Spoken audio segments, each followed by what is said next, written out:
Jaws was going to be a disaster. It was way over budget, way past schedule, and Steven Spielberg was having panic attacks thinking his career in filmmaking was already over. Somehow, this movie about a big shark would break every single box office record possible and change Hollywood forever. We're talking all about it this week in Kaden's Movie Club. I freaking love this movie. Look at my Lego set.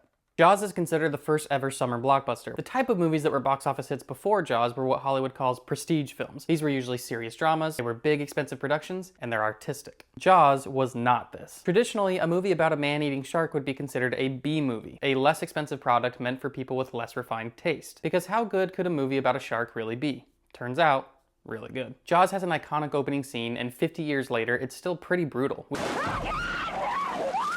We don't see the shark, but rely on the actress's performance, the cinematography, and the score. And with those elements, what we imagine is happening is far more terrifying. This pattern continues throughout the movie, but sometimes it was because Spielberg had no other choice. Famously, the mechanical shark almost never worked. The production had built 3 full-sized mechanized sharks. However, they designed it in a freshwater setting, and when they tried to use it in the ocean, not so good. In one of the very first screen tests, the shark was supposed to burst out of the water, mouth wide open, but instead, it came up tail first. It looked ridiculous and was one of the many instances in which things did not go as planned. The irony is, a lot of the scenes were made better because they couldn't use the shark. Our main character, Brody, is Amity Island's brand new chief of police. As soon as Brody finds out that the town may have a shark problem, he tries to control the situation. Close the beaches, get people out of the water. Brody clashes with the town mayor, who above all else is concerned about the summer dollars.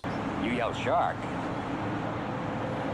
We've got a panic on our hands on the 4th of July. So against his better judgment, Brody leaves the beaches open, and we get a scene that, for me, is one of the moments that cements this movie as an all-time classic. At this point, there's only 2 people that really know about the danger in the water: Brody and us, the audience. And the movie forces us to sit with that tension alongside Brody.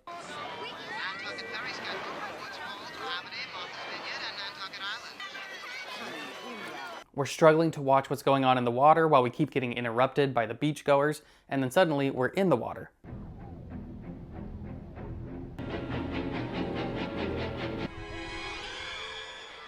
We have to acknowledge John Williams here with one of the greatest movie scores of all time. When Spielberg first heard it, he thought it was a joke because it's so simple. But that's what makes it so great. It conveys with just a few notes that something dangerous is slowly getting closer. The boy's mother posts ads offering a bounty to anyone that can catch the shark. So every dingus with a boat comes to Amity in search of the shark. Inevitably they catch one, but the problem is that Hooper, an expert from the Oceanographic Institute, tells Brody, "They caught a shark, not the shark." Hooper knows this because the bite radius on the first victim indicates something much more dangerous, a massive great white shark. In short, the beaches should still be closed, but guess what Mr. Mayor thinks? Tomorrow's the 4th of July, and we will be open for business. It's going to be one of the best summers we've ever had. In a theme that's become no less relevant for us today, greed and concern for public image overpower the risk to ordinary people's lives, and the beaches stay open on the 4th of July.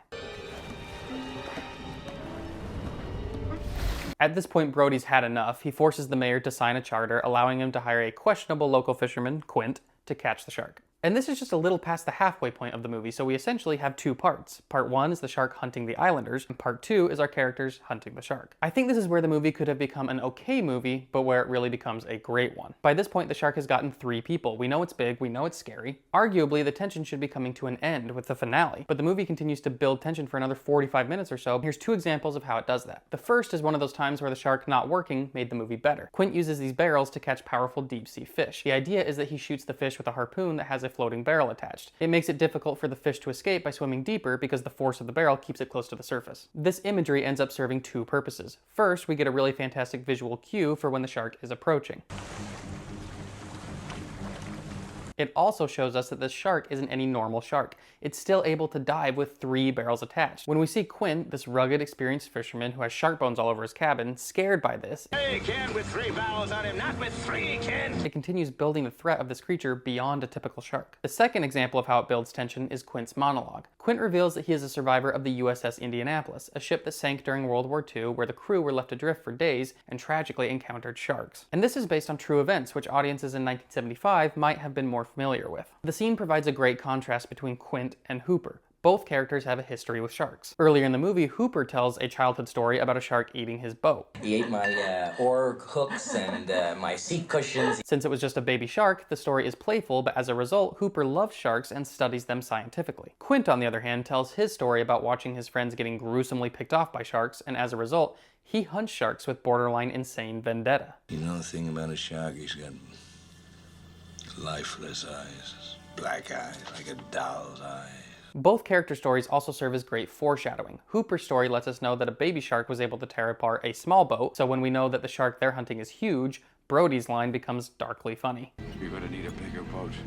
And then Quint describes what it's like when a shark attacks, which we see happen to Quint later. And what's really interesting about Quint's monologue being this late in the movie is that you could have put it much earlier to instill the fear of sharks in the audience, but instead it's reserved for this moment. The audience is starting to see the shark more, so maybe they're starting to get comfortable with it until Quint tells this terrifying story. Things get worse when the shark damages the boat's engine and causes flooding. Desperate, Hooper volunteers to go in the cage to try and lethally inject the shark. Hooper escapes the cage while the shark gets caught in it, but that is not what was supposed to happen. His character was supposed to die. However, this footage of a real shark was shot in Australia by Ron and Valerie Taylor, documentary filmmakers and professional divers. They had put a smaller cage in the water to make the shark look big, but it got caught in the cage and thrashed around. Footage was incredible, but nobody was in the cage. Spielberg wanted to use the shot so badly that he altered the story to have Hooper swim away and survive. The shark then attacks the boat and, in tragic irony, brings Quint's story to an end. Brody manages to thrust a canister of compressed air into the shark's mouth and fire at it. Boom goes the shark. He and Hooper swim back to shore and the credits roll. With the movie's release, the studio ended up doing several things not for the first time, but with such an impact that it cemented Hollywood practices we still see today. First is test audiences. The studio previewed the movie in strategic locations. At this point, the movie was so over budget that they really needed it to do well just to make a profit, but they weren't very optimistic until these screenings. People reacted like nothing the producers had ever seen before. It was unusual at the time for audiences to be interactive in a movie theater, to scream, to clap, to cheer, but these test audiences were doing all of the above. The biggest reaction from the crowd was this scene toward the end of the movie, but Spielberg thought he could fit in one more big scare. So he filmed a few extra shots in his editor's pool using milk to cloud up the water and added the jump scare where Hooper discovers the head. Second is the wide release. This is the idea of trying to put a movie in as many theaters as possible. It seems obvious now, that's what every big movie does, but at the time, this wasn't normal. Some movies had done wide releases previously, but as Jaws' box office gross passed all of them, it became the standard because it allowed the good word of mouth to have an immediate effect, with people seeing the movie and then seeing it again, bringing their friends with them. The third is a heavy marketing campaign. Universal invested $700,000 into TV marketing ads, more than they ever had before. They also were adamant that all future prints of the book the movie was based on had the movie poster on the cover.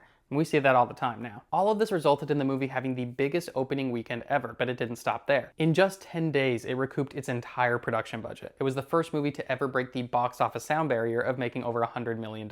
You know how movies will put in their trailers, "Come see the #1 movie." It means that at that exact moment, it's the movie with the highest box office gross. And usually movies can only put that on their ads for 1 week because the next week's release will surpass it. Jaws was the #1 movie 14 weeks in a row. And the real reason this happened was because a cultural moment was created. One of those rare things that can't be manufactured. It just happens when the people respond to something in a way nobody could have predicted. People believe that this kind of thing would never happen again, but we still experience those naturally forming cultural moments once in a while. Later this month, we'll be taking a look at the bizarre internet culture moment that was Barbenheimer. And Jaws' box office dominance didn't last too long. It was overtaken just 2 years later by a little movie made by Spielberg's good friend, George Lucas. It was called Star Wars. Before we wrap up, let me give you a sneak peek at this week's upcoming movie. Star Wars was not meant to be a summer blockbuster. It wasn't meant to be a blockbuster at all. It was quietly released on Memorial Day weekend in a limited number of theaters because the studio thought it was terrible. A movie called Damnation Alley was supposed to be 20th Century Fox's big summer blockbuster. They actually had a hard time getting theater owners to even show Star Wars at first. They had to do something called block booking, where they bundled Star Wars in with other movies that were expected to do well, like The Other Side of Midnight, which you probably haven't heard of. The only reason Lucas was able to get this movie made at all is because a producer really liked his previous movie, American Graffiti. And according to Lucas,